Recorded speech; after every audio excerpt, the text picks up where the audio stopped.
إن الذين يتلون كتاب الله وأقاموا الصلاة وأنفقوا مما رزقناهم سرا وعلانية يرجون تجارة لن تبور ليوفيهم أجورهم ويزيدهم من فضله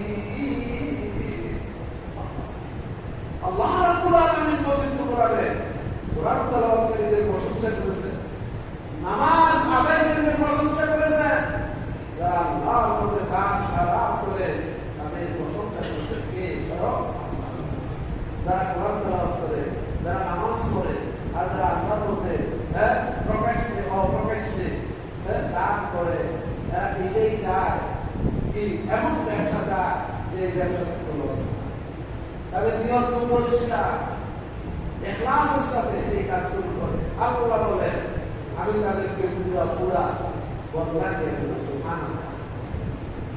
লিইউফিয়াহুম উজুরাহুম